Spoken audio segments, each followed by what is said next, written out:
Hey, great. Well, welcome everyone. We have achieved 12:04. So thanks to all the people who are here in the room and to those joining on Zoom. So we have a really great privilege today to have Dr. Joel Gallant here. So I'm like the worst person to give his introduction because I wasn't even here when he was here, but I knew about him not even being here.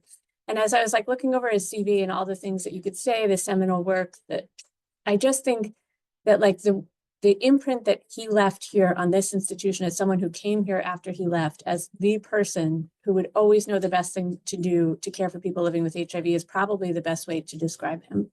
So we're really happy to have you join us back again to talk about HIV drug resistance. And if you have questions, you can put them in the chat or also for those live in the room. So thanks so much for being here.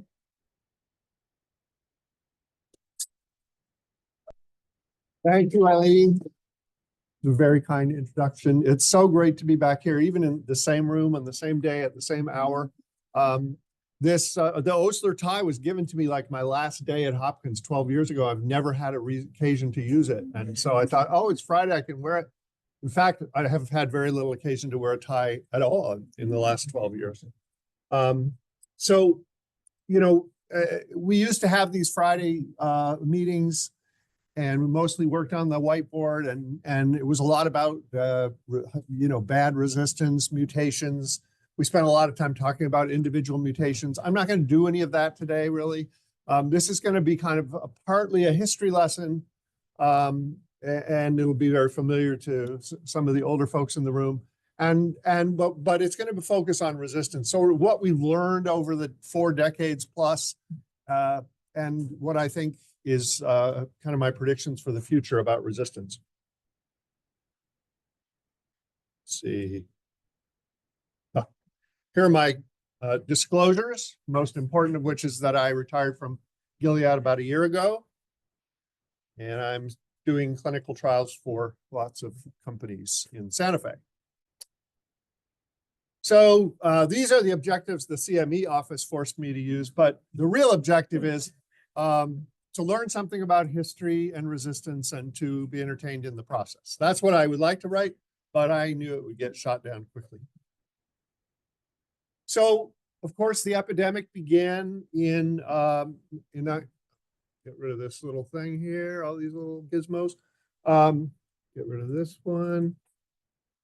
I don't know how to do that. Oh, well, doesn't matter. We think of 1981 as the year that AIDS began. Pneumocystis, of course, was described in a group of gay men. And around the same time, Kaposi sarcoma was also being described. But of course, HIV had been around much longer than that. There's the famous case of a man who died of an unexplained illness in what was then called Zaire in 1959, and somebody saved some blood, and it turned out that it was positive for HIV. And then subsequently, we learned that HIV had actually entered the human species from a chimpanzee virus in sub-Saharan Africa, or much earlier in the 20th century. HIV was discovered as all of our titles are going to be blocked by this. There we go. Okay. As the cause of AIDS in the early 1980s, primarily by the woman on the left, Françoise Barré-Sinoussi, and she shared the Nobel Prize with Luc Montagnier. And oh, by the way, that's Bob Gallo over on the right. So they're the 3 that are, depending on who you talk to, credited with the discovery of the virus. And then the first test came out in 1985. That was important, of course, for many reasons, one of which was to secure the safety of the blood supply or to confirm a diagnosis that was suspected. Though at that time, people did not rush out to get tested, and it was because there was nothing you could do about it, and the consequences of a positive test were often severe. People lost their jobs, their insurance, their homes, and really there was nothing you could do with those results. So it wasn't that people rushed out to be tested. These were desperate times, and really up until at least the mid-90s, people were grasping for anything that might help, sometimes almost always useless and sometimes quite dangerous. If you look at the blood boiling over on the left, But then again, we had little to offer other than treatment of complications of HIV. So the first HIV medication in the US was AZT or zidovudine, 1987. And today we think of zidovudine as being kind of a useless toxic drug. That's true. However, it's always worth reminding people that it was approved on the basis of a placebo-controlled trial where you can see those little triangles represent events, mostly opportunistic infections, and the arrows represent death. And there was a very significant difference between AZT and placebo, with only one death occurring in the AZT arm and lots of deaths occurring in the AZT arm, placebo arm. So AZT worked, and maybe people, if you look clinically, maybe they got a year and a half benefit at most. And in a few years, we of course learned why that was, that resistance began to occur within a matter of months. And this was a classic study by Doug Richmond, who first described AZT resistance during what was being called then prolonged therapy.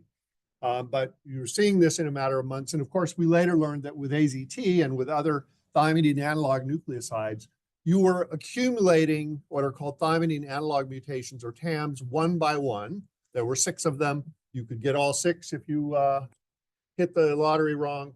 And the more of those you got, the more extensive your AZT resistance was, but also your nucleoside resistance in general. So first lesson learned, non-suppressive regimens select for resistant virus. Now, we didn't use the word non-suppressive then because we didn't have the ability in clinical practice to measure viral loads. So we didn't know whether a regimen was suppressive or non-suppressive, but it was clear from Richmond's study and other people's work that none of these were fully suppressive regimens. And so there was always replication going on. There was also always mutation going on, and that led to resistance. So this is a very familiar concept, I think, to all of you. HIV replication is highly error prone, but mutations are occurring all the time, leading to a genetically diverse, heterogeneous population of quasi-species or variants, mixtures of wild type and mutants. And if during replication, a mutant happens to occur that offers a selective advantage against a drug that the patient is taking, then that will quickly replicate and predominate outgrowing wild type virus, and that's how you get resistance. So not much else happened in the 80s. In the early 90s, we began to see new nucleoside analogs, DDI, DDC, D4T, none of which are used anymore for very good reason. They were horrible toxic drugs with lots of cross resistance with AZT, and then 3TC, which we do still use today. At first, this gave people a little bit of hope that there was a pipeline, there were new drugs being developed, but these were not very satisfactory drugs to use, and some of them could not be combined with each other. For example, AZT and D4T were thought to be antagonistic, so we didn't combine them. Plus, they were both thymidine analogs with essentially the same resistance patterns. So, nevertheless, 2 drugs were shown to be better than 1, a little bit. This is a study that Joe Aron did, where they looked at AZT plus 3TC, or separate, given as monotherapy. And on the right, at the bottom, you see AZT plus 1 of 2 doses of 3TC, whereas the others are AZT or 3TC. And what you do see is that with the combination of 2 drugs, you got more viral suppression early on, over 1.5 logs, which was a lot back then. And that was better than either drug given alone. However, you also see that there's this rebound occurring. So within a matter of a couple months, people are no longer at that 1.5 log suppression. They are still somewhat suppressed, though. And why is that? There could be a number of reasons. It could be the fact that 3TC, when you got the M184V mutation that confers 3TC resistance, that both reversed the effects of thymidine analog mutations and also helped to prevent new ones from forming. So that could be part of it. Part of it could be just partial viral suppression, and part of it could also be the fact that the 184V mutation really impairs viral fitness and the ability to replicate. So you get this partial suppression. So people were using two drugs, and a 3TC containing combination was probably better than anything else. We used DDI, D4T, God knows how many people I hurt with that combination with neuropathy and ultimately later non-cirrhotic portal hypertension. It was a horrible combination, but we used it because we thought, you know, it was better than one drug and maybe had some resistance advantages. So we also learned about within-class cross-resistance, which I've already referred to. Within the nucleosides, of course, lots of cross-resistance, but that's been true now for protease inhibitors, NNRTIs, integrase inhibitors. It's a basic tenet that you will see cross-resistance within classes, not across classes. So things were pretty depressing until the mid-90s, but 95, 96, things started to get better with the advent of protease inhibitors and NNRTIs.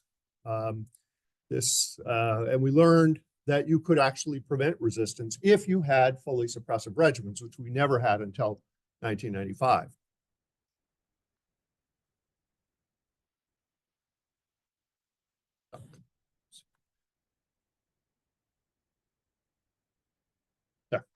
So this is Trip Ulick's seminal paper looking at the combination of what was being started to be called the cocktail, AZT, 3TC, and indinavir versus indinavir alone or AZT, 3TC alone. And this is really the dawn of what we call the HART era, highly active antiretroviral therapy. And this is one of the first times we really saw a viral load used as an endpoint for looking at the activity of drugs. And in this case, you can see that if you were on all three of those drugs, you could get sustained viral suppression to below limits of detection, and that lasted, whereas you saw much poorer results with either indinavir alone or AZT3TC alone. Now, if I remember, I remember seeing this presentation. I think it was at a conference called ICAC, doesn't exist anymore, in the fall of 1995. But it didn't get, this is when everything really was broadcast to not just us, but to the world. This was the International AIDS Conference in Vancouver, July 1996. It was really the first uplifting AIDS conference we'd ever had. We learned about triple combination therapy, the ability to completely suppress viral load. We learned about PIs, NNRTIs, and it was proposed by David Ho that if you suppress viral load for a certain amount of time, you could actually cure HIV because the infected cells would die a natural death and be replaced by uninfected cells. And I kind of talk about the post-Vancouver thrill. The headlines were big. They were Newsweek said the end of AIDS. There was a question mark there, but based on all my conversations with people on airplanes, they didn't see that question mark. They said, "Oh, is that still happening?" David Ho got Time Man of the Year. Now, of course, we learned that his hypothesis was wrong, and the reason, and of course, Bob Silicano and others showed that the reason it was wrong was because HIV inserted its genetic material into the human DNA of long-lived reservoir cells that hang out for a long, long time. So you weren't going to be able to just cure HIV by treating it. But it was a fascinating hypothesis. I wouldn't take his Man of the Year award away. So this is the evolution of treatment, starting with monotherapy on the left, and you can see in red, the little bit of viral suppression didn't last very long, modest CD4 increase. Moving towards dual therapy, dual nucleoside therapy, where you got a little more viral suppression, a little better CD4 increase, but again, temporary. And then everything changed with so-called triple drug therapy or HART, because for the first time, we were fully suppressing HIV, and therefore you weren't having replication, you weren't having mutation, you weren't getting resistance. And that was not just a quantitative change, but a qualitative change that changed everything.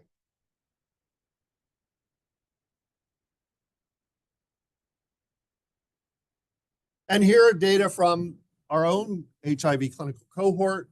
On the left, you see, again, the same time scale. In yellow is monotherapy, moving to dual therapy in the greenish color, brownish color, and then pink is triple therapy. And you see mortality declining dramatically in that middle 1980s period. And this was something we were seeing around the United States, around the parts of the world where we were giving antiretroviral therapy at the time.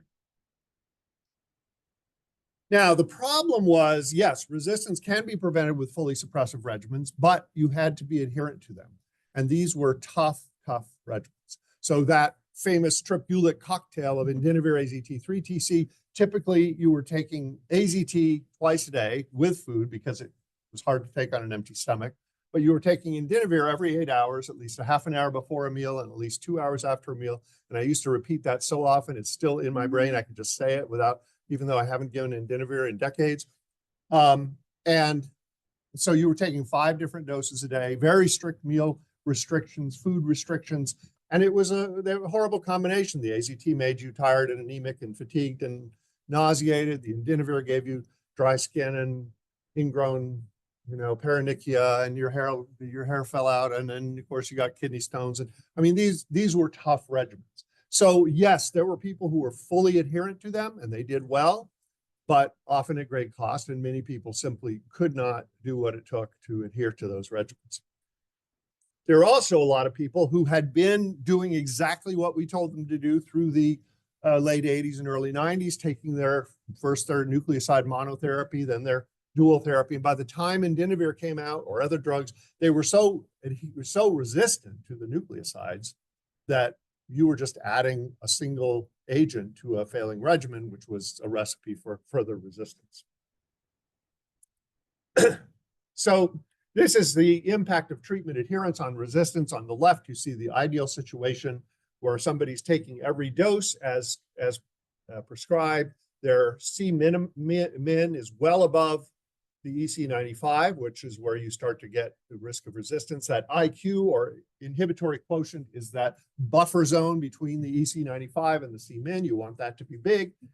But on the right, you see where somebody misses doses, especially consecutive doses, and their drug concentrations fall and eventually get below the EC95. Now there's replication and an enormous selective pressure for mutations to begin to occur. That's what often happens. So we talked about this concept a lot. I've shown variations on this slide a lot.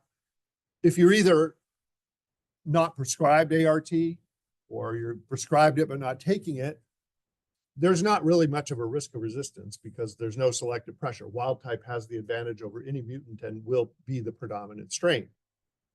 Similarly, if you're taking your medications and your viral load is suppressed, there's very little risk of resistance because you can't have mutations without replication. But it was that in-between zone where you were taking some medications but not enough, suboptimal concentrations.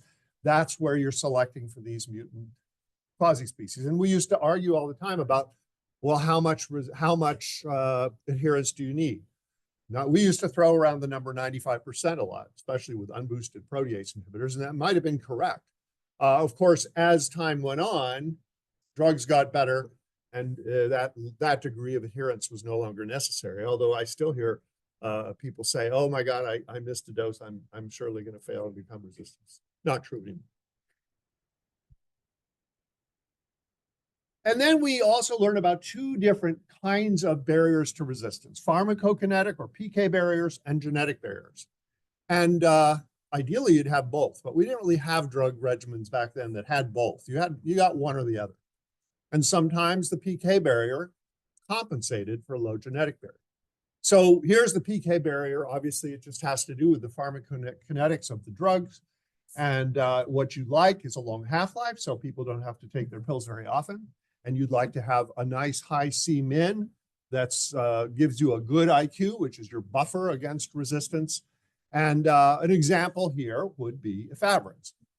Efavirenz has a very low genetic barrier to resistance, but a high PK barrier. genetic barrier, we used to kind of think of it as just how many mutations do you need to get resistant? Now that's a gross oversimplification. For example, the classic example of a drug with a very low genetic barrier to resistance would be 3TC or FTC, where you just get 184V mutation, high level resistance occurs.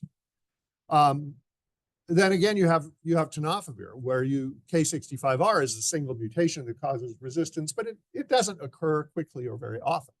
Why is that? Well, 184V causes really high level resistance. K65R causes a little bit of resistance. So that's part of the reason. So indinavir, for example, had a high genetic barrier. You didn't get resistance with just one mutation. You had to accumulate them. Same with AZT. But indinavir had a horrible PK barrier because you had to be right on time every 8 hours, all that kind of stuff. So it was kind of a trade-off. And so efavirenz went up against indinavir and won, even though it's very fragile from a resistance standpoint. But you only had to take it once a day. It was better tolerated. And it had this nice long half-life buffer so that if you were late to your doses or missed a dose or two, it probably wasn't going to be a bad thing the way it would be with indinavir. So the early aughts, we saw the development of a fusion inhibitor, first entry inhibitor. The less said about that, the better. It did save some lives. It caused a lot of headaches, and it is no longer on the market as of February 28th of this year, and nobody misses it. But it did, it had its place. And then in 2006, we saw the first single tablet regimen, which of course is, if you'll pardon the brand name, Atripla.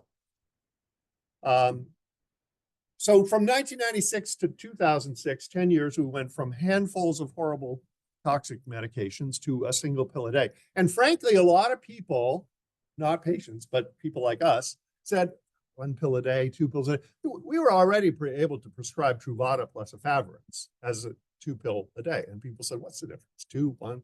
Well, it was a huge difference. Symbolically, emotionally, for people living with a fatal illness to be able to say, I can control my HIV with 1 pill. It was destigmatizing. It was empowering. It gave a message of hope.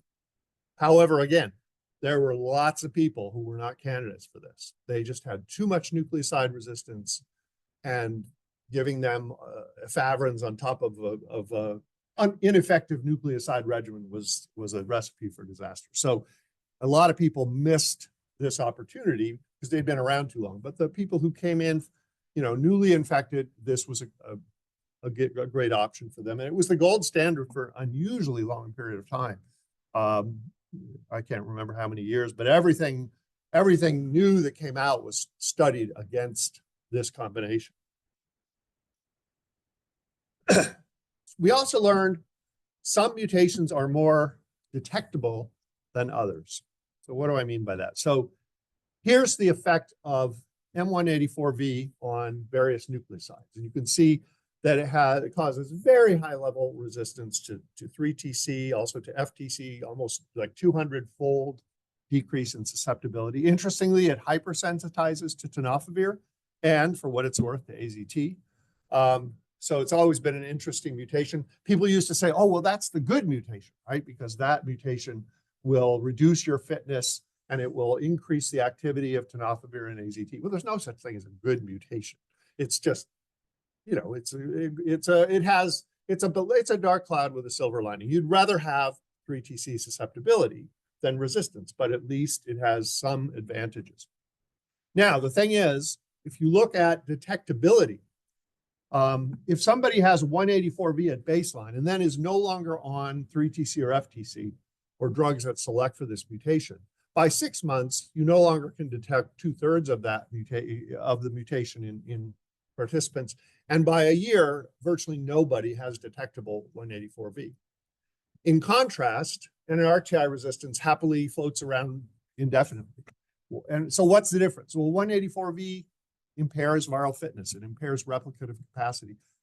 NRTI resistance, hardly any of that effect. So the virus doesn't really need to quickly replace NRTI resistance with wild type Whereas with 184V, it has a very strong incentive, pardon my anthropomorphizing the virus, has a very strong incentive to get rid of it. Now, of course, it's not gone. It's still there. It's archived in the reservoir, but it's not circulating anymore. It's not a predominant form. And that means you may have trouble finding a mutation that is relevant.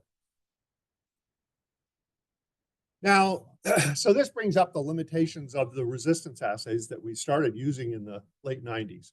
First of all, they required a minimum viral load, usually around 500 to 1,000.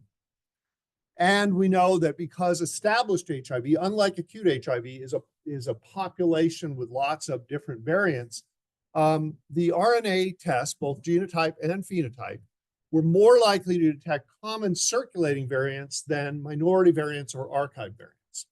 So they're going to tell you about resistance to classes of drugs you're currently taking, but not as helpful at telling you about resistance to drugs you took before, which is why it brings back all these memories here, but how we always emphasize getting a complete antiretroviral history, recording it painstakingly on that flow sheet that I made everybody do, all of their regimens, all their viral loads, all their CD4, and all of their resistance tests, because a current resistance test is only so helpful, right? You want to know about all the other ones they ever had before.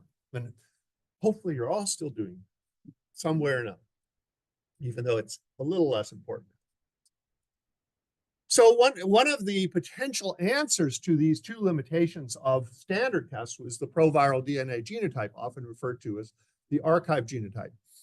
And the advantages of this test are they can, first of all, it can be performed in people with low or undetectable viral loads, but also, at least in theory, it is supposed to be able to tell you about all the resistance the patient has ever had in their entire treatment history, which would be great, because then you wouldn't need to get all those old records and painstakingly record their history. Unfortunately, it's not that simple. So these are 3 Gilead studies. The first two, 1844 and 1878, were studies where, in order to get in, you could not have any detectable 184V. And by detectable, I don't mean in plasma, I mean in your medical record, that the medical record could not show any genotype that ever showed 184V. So by definition, historical HIV RNA genotype 0%. However, when they went back subsequently and did proviral DNA on that same baseline sample, they found it in 15%. So this was undiscovered 184V. Then they did a study, 1824. And in this case, you had to have 184V to get into the study. So everybody had it, had documentation in their genotype, in their medical record, but they only found it in less than half with a proviral DNA. Now, that was an unexpected result. The reason they did this retrospective proviral DNA was not to see how good the test was. It was to see if they were missing other mutations that weren't in the historical record. But what they found was a sensitivity of less than 50% for known 184V. Now, if you apply that 50% or so sensitivity to those first two studies, then you could double that 15% and say that, in fact, maybe 184V was present in 30% of those people. You just missed it. Now, I've heard people say, well, that's all very well and good, but how do we know that proviral DNA genotype means anything? I mean, does it have any clinical relevance? And I will admit there are not a lot of clinical studies looking at that question, but there was one Italian study that I didn't get into this slide deck that looked at predictability of proviral DNA genotype. They basically assessed your GSS, your genotypic susceptibility score, based not on standard genotype, but only on proviral, and they found that it was highly predictive of outcomes. So there is that one study that tells us this is probably relevant. So what this means to me is that proviral DNA genotype is useful when it finds mutations, but you can't really rely on it when it doesn't find mutations. And that's, so it's not a useless test. And if you have a patient where and in Santa Fe, I was taking care of a mostly geriatric patient population who had been, some of them had been treated since the 80s, and many of them had outlived their doctors. There was no way I was going to get old medical records on these people. And so I said, well, proviral DNA as genotype is better than nothing, but I'd rather have the records. So what do the guidelines say? Pretty much most of the time now, they're recommending standard RNA genotype for almost every purpose, with the exception of occasional phenotypes for situations where you have very complex genotype patterns that can be hard to interpret. Let's say you're trying to decide, how active will second generation PIs or second generation integrase inhibitors be in this patient?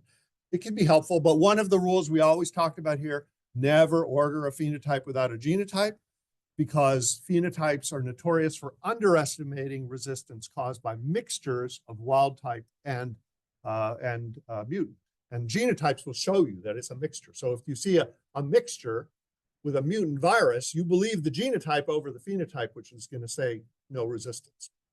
And then for special situations where you have undetectable or low-level viremia, but you do believe there may be resistance, the classic scenario is somebody comes in on a very complex regimen with no medical records. They want something simpler.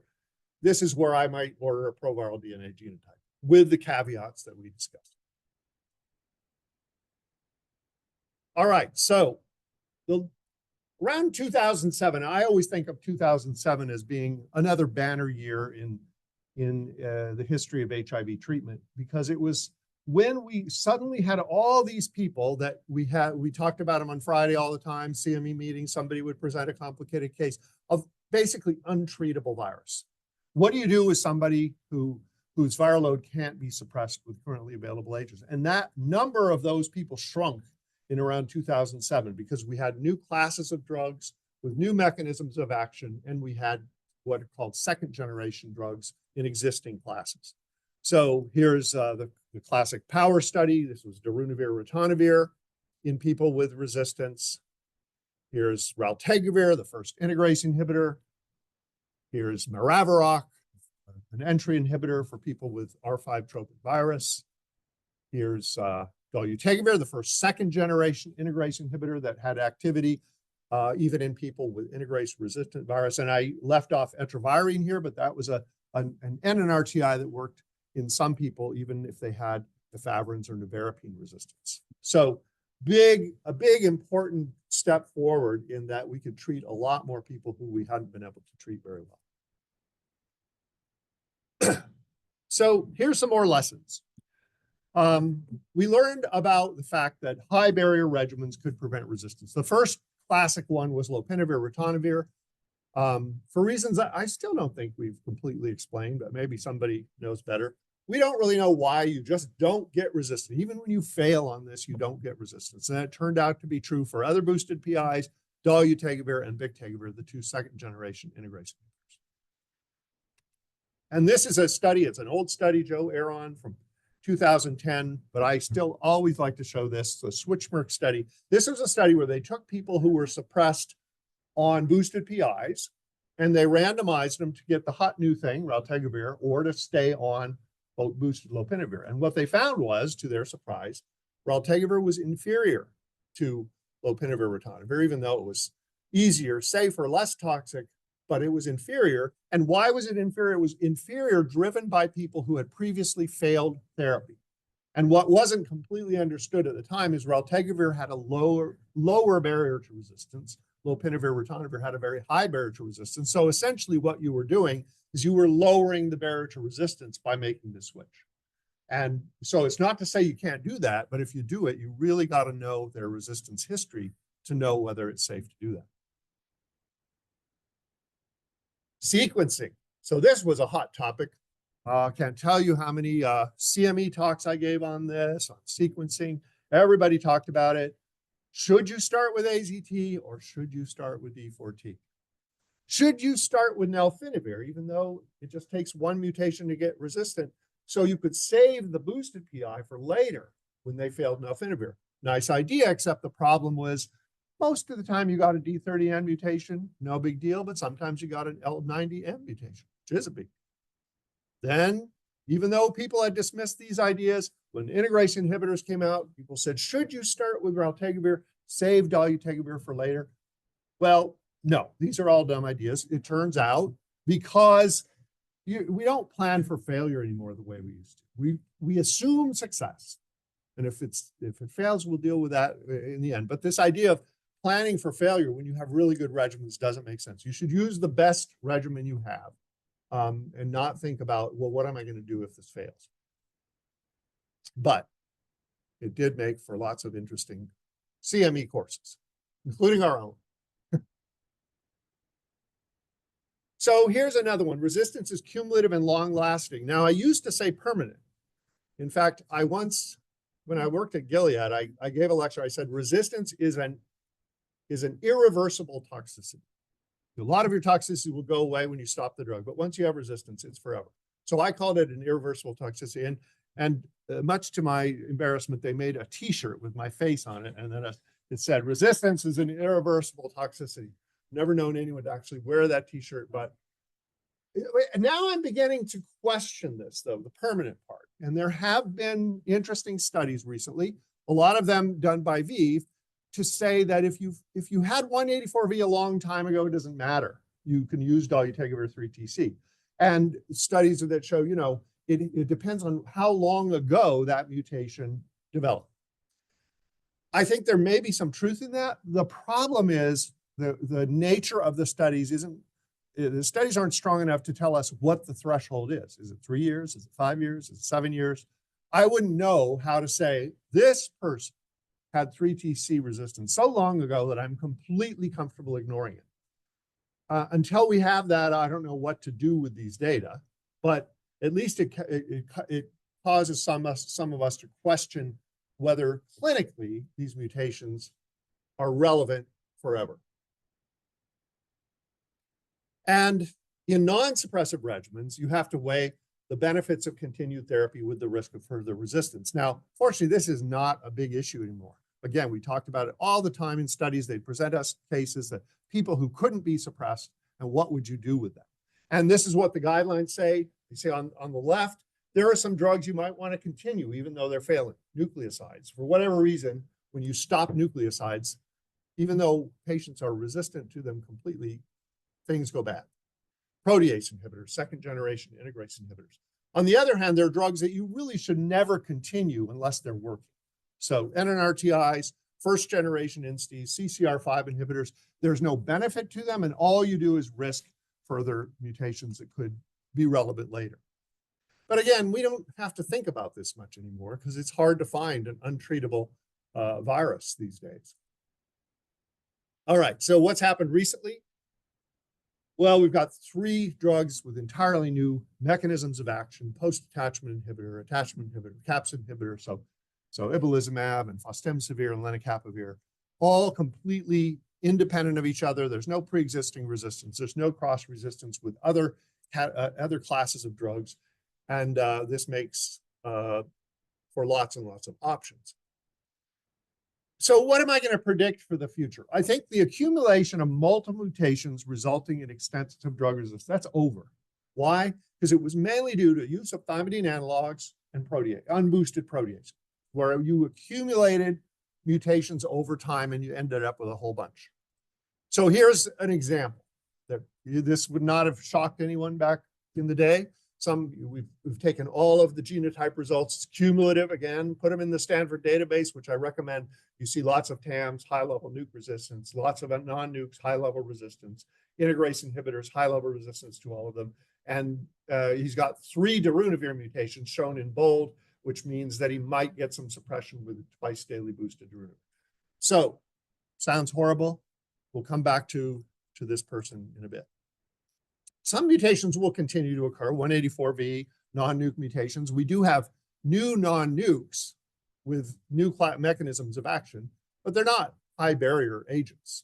So you can still develop NNRTI resistance. I think integrase resistance will remain uncommon, but it may increase. Globally, we're already seeing it increase, in part because second generation integrase inhibitors like dolutegravir are being used in places where they're not being monitored frequently. And that gives the virus more time, if failure occurs, to begin to develop integrase resistance. We don't see it much here because we're checking people more frequently. And then we're beginning to use long-acting injectables. And they clearly have a huge advantage for some people in terms of adherence. In that sense, they can be life-saving, but you have to balance that with the fact that at least so far, the resistance barrier is a bit lower. So here are the four kind of classic cabrilpivirine studies. Results were excellent, did very well. However, you did see about 1% resistance, a little more if you were using Q8 weeks than Q4 weeks. Now, 1% is not much, but that's compared to 0% with our oral regimens that we expect. So that is a consideration. If you're using a lot of this, and centers that use a lot, they do see this occur. And it can be integrase resistance, NNRTI resistance, or both. This is a systematic review of over 5,400 people in a variety of clinical trials comparing cabrilpivirine with dolutegravir. And on the left, you see the rate of failure was very low for both, 1%. So they both worked great. But the consequences of failure were far greater with cabrilpivirine, where 2/3 of people ended up with integrase resistance versus 0 with dolutegravir. So you're likely to succeed, but if you don't, the resistance consequences are greater. And of course, cabotegravir is not really a second-generation integrase inhibitor, even though the timing was sort of similar to the other second-generation agents. And it can cause cross-resistance to bictegravir and dolutegravir. Now, this was the Latitude study, which is a groundbreaking ACTG study done in people who had real difficulty taking their oral regimens. And it's a complicated study, not something you could easily imitate in the real world. Basically, they took people who weren't taking their oral therapy, had them take their oral therapy with lots of support and financial incentives to get them suppressed. Then, when they were suppressed, randomized them to either stay on that or to switch to cabrilpivirine. Now, the study was stopped by the DSMB, not because the primary endpoint met the predefined stopping criteria, it did not, but because secondary outcomes looked good for cabrilpivirine, especially virologic failure and treatment-related failure, which included AE-related discontinuation. That was sort of a controversial decision, mainly because people were concerned that without longer follow-up time, you wouldn't know whether resistance would continue to occur. And in this patient population, you were more likely to need to meet the criteria for resistance testing on standard of care, but you did see both integrase inhibitor resistance and NNRTI resistance with cabrilpivirine. So bottom line is this is a incredibly important tool for people who really can't take oral therapy or won't take it. But I do worry when people want to simply switch because it sounds kind of cool, but they're doing well on oral.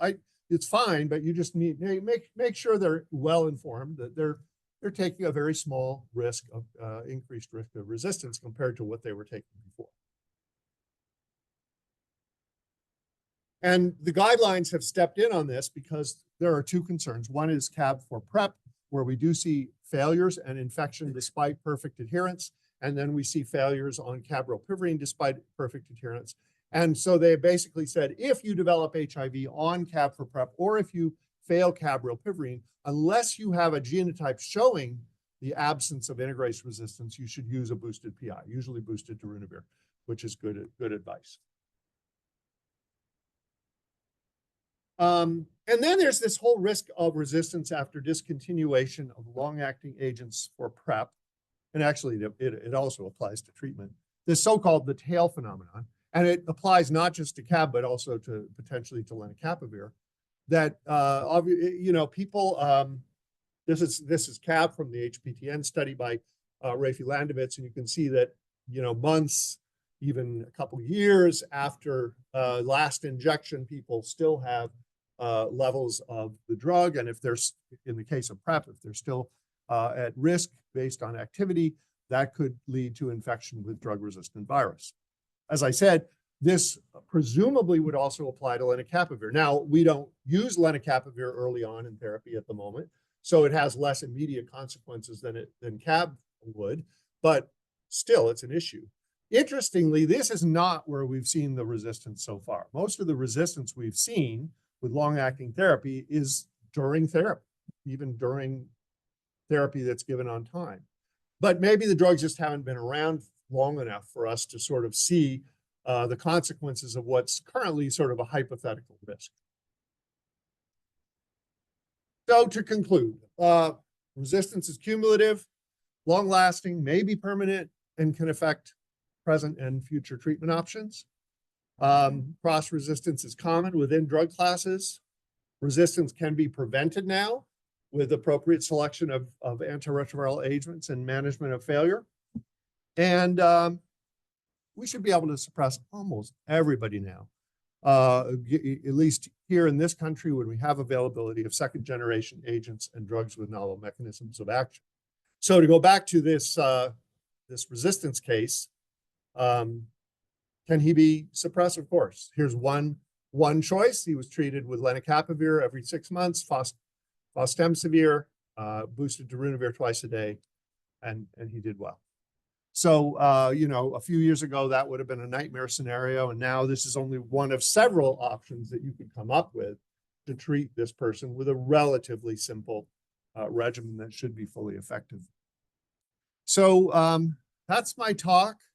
It's, you know, obviously just more conceptual than talking about the intricacies of specific mutations. But, you know, the good news is somebody should know all that stuff, but not everybody needs to know it. You can ask somebody if you really need to know about the intricacies of certain mutations. So it's great that we've come this far that we don't need to know all that stuff.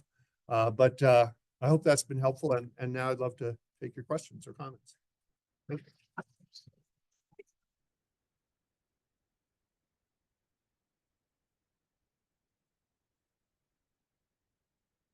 Nobody was ever shy when I was here before.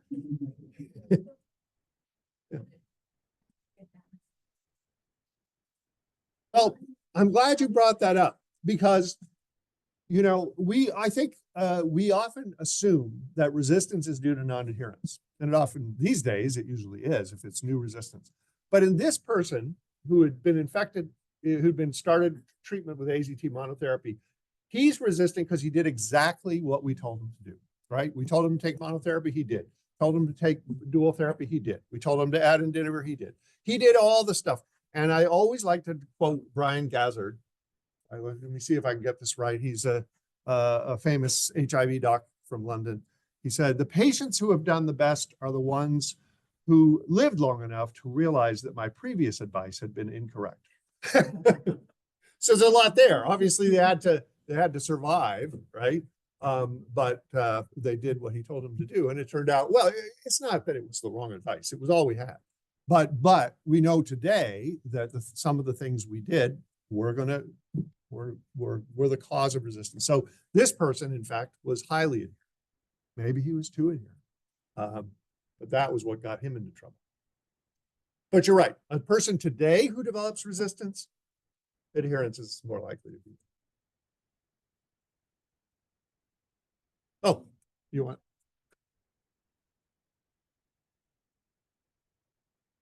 Here, I'll let you. That I'm any better than this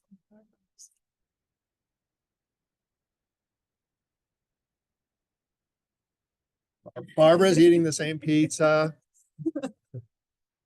So can you speak more about the use of zidovudine in the management of perinatal transmission and during infancy? It's still being used. Why is it still being used?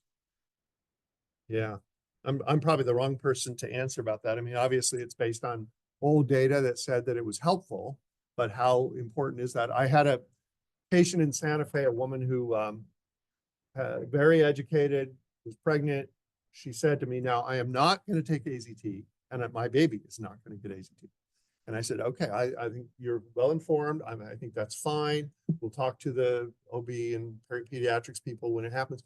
Well, it turned out I was out of the country when it happened. And they called in Child Protective Services and we're going to take this woman's baby away from her because of her refusal to use AZT. And I had to get people to intervene on my behalf. But yeah, that's insane, right? But I don't know. I would defer to somebody like Gene Anderson about, you know, whether we should still be doing that based on the data. Yeah.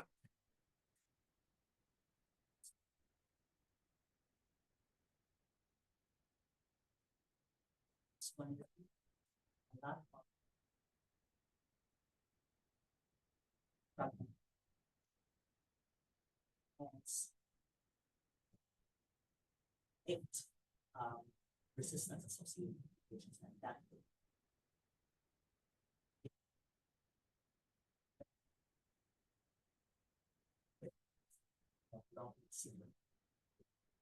Do you think it would be easier for us in the future?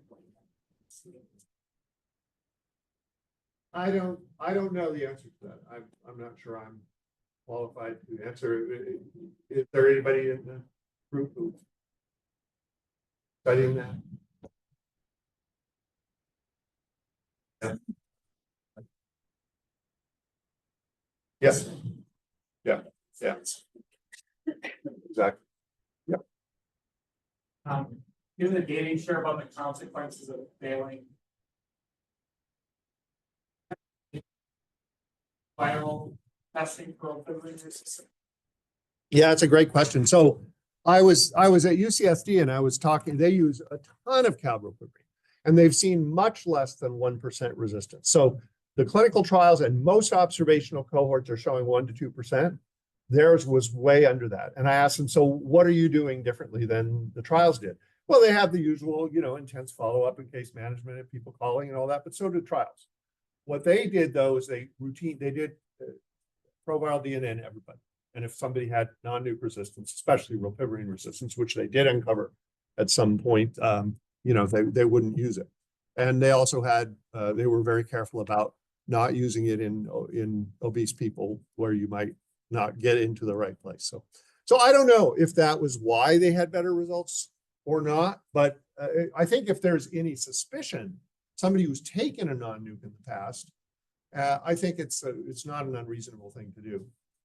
I was also at a clinic in the Midwest where they presented a case to me, very embarrassed, but they had carefully gone through the old records. They looked at every genotype and they found no rilpivirine resistance. So they went ahead and used cabrilpivirine. The patient failed, developed integrase resistance. But what happened was the person who was reviewing the records wasn't looking at the mutations. They were looking at the interpretation. Well, rilpivirine didn't exist. So no, the interpretation didn't mention rilpivirine resistance, but the mutation was very clearly a rilpivirine mutation. They were embarrassed, but I complimented them for the courage to present the case despite their embarrassment, because it was a good teaching case. Yeah. Oh, thank you. Let's see.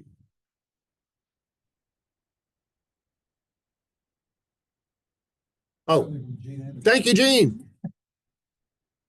So great talk. Well, we'll skip that part. AZT not recommended as single agent. In fact, downgraded to alternative as part of the regimen. Used as single agent for infants at low risk. So I'm really glad to hear that. That's good to know. Yep. If let's say you do a profile genotype for whatever reason, and you discover that the patient who's been suppressed for 10 years is their mom, would you ever change in the light of that? Well, I think it depends on what the resistance is. Now, we know, for example, that people on a high barrier regimen, either BIC or dolutegravir or boosted PI plus 2 nukes, will do just fine, even if they have 184V. And frankly, even if they have 184V plus any number of nucleoside mutations. So we have good clinical data supporting that. So I wouldn't feel the need to change that based on nuke resistance. However, if somebody had, like this guy, 3 darunavir mutations and was on once a day darunavir, I wouldn't feel comfortable with that. Or if they had, partial integrase resistance that affected BIC or dolutegravir, with dolutegravir, I'd probably double the dose. So there would be changes I would make, but it depends on what mutations they were and whether or not we have clinical data to support ignoring the mutations. Yeah.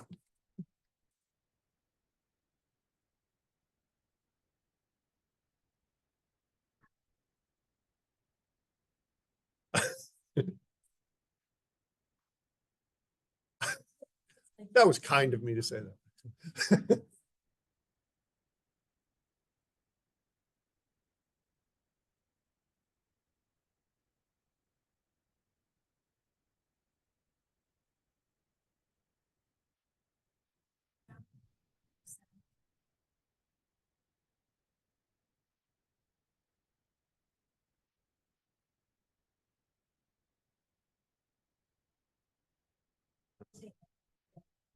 Yeah.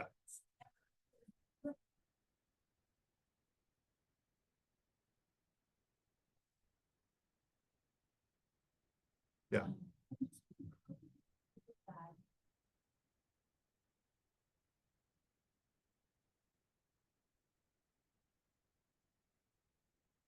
Yes. Well, I mean, you will get away with it most of the time.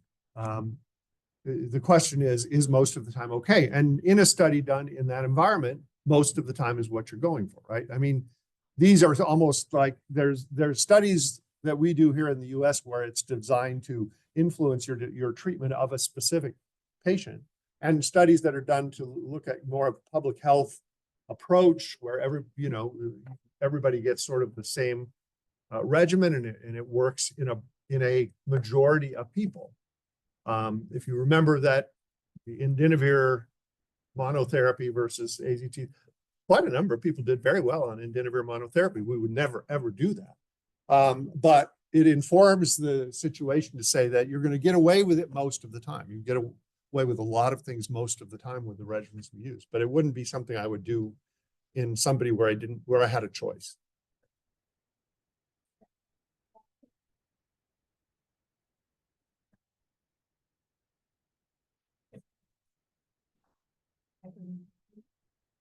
Question and answer. I think the rate of failure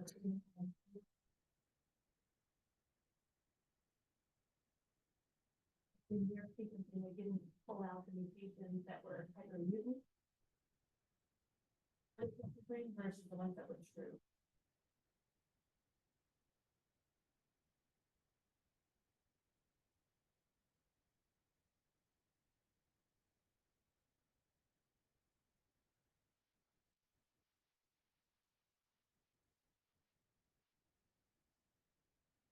That's what I was gonna ask you how this.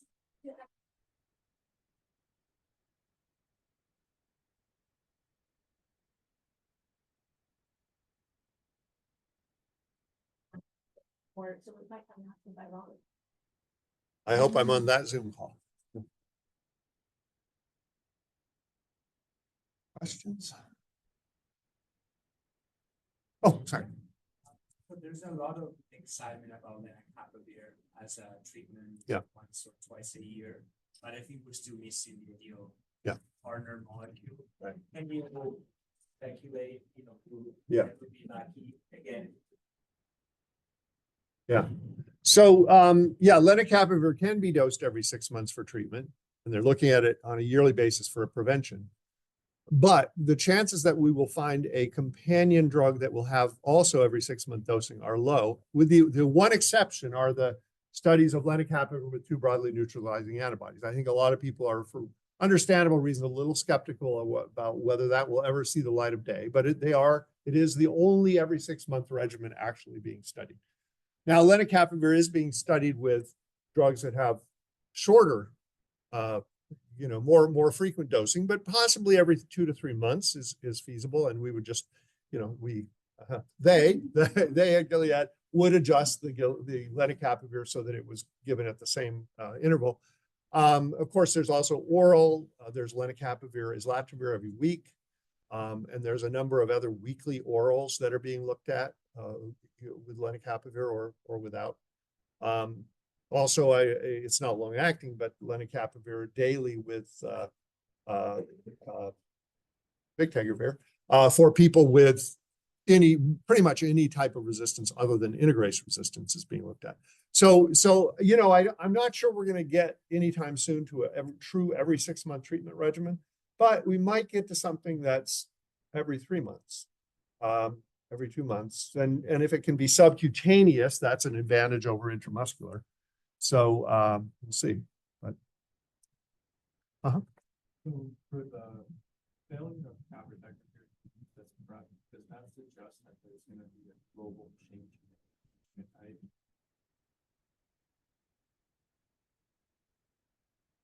So when you say that failure, you mean failures on CAB for PrEP? Yeah. Well, they're not common. I mean, these are very uncommon situations, but yes, there have been cases of people who've developed HIV despite on-time adherence to CAB injections, and the same, as I said, for treatment with caprylipivirine, unexplained failures. I do think that we will probably see a little more integrase resistance than we have been seeing. And as I said, we are already seeing it in say in Africa. Brazil has published data where you generally don't have baseline resistance tests. You're not checking viral load as frequently. So when I say that, for example, dolutegravir has a high barrier to resistance, it's true, but it's not perfect. It's not 100%. Neither is bictegravir, neither are boosted PIs. So I do think we will probably see more resistance, but I don't think it's going to be a huge number. We're down, like in treatment naive patients, it's around 1%, and it hasn't budged much over the years. That could change, but I don't think it's going to be a huge problem. And frankly, in that 1%, most of that's first generation resistance. It's not resistance to BIC or dolutegravir. So it doesn't even really affect our treatment choices very much. And not everybody who gets CAB resistance will have resistance to second generation agents, especially if you catch it early enough.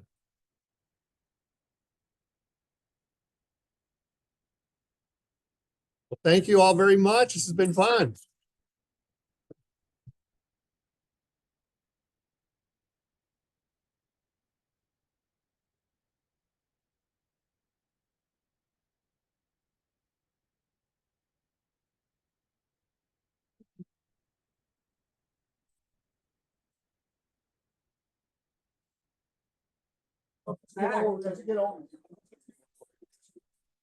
It's like getting congeniality.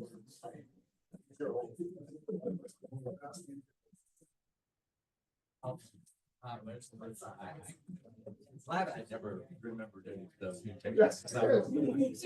I just never tried. I know it's not. I wasn't. It wasn't.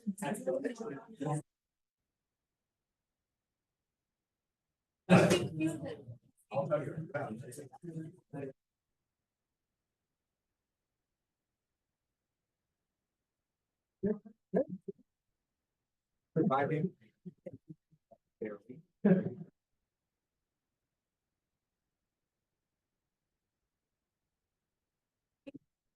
Yeah.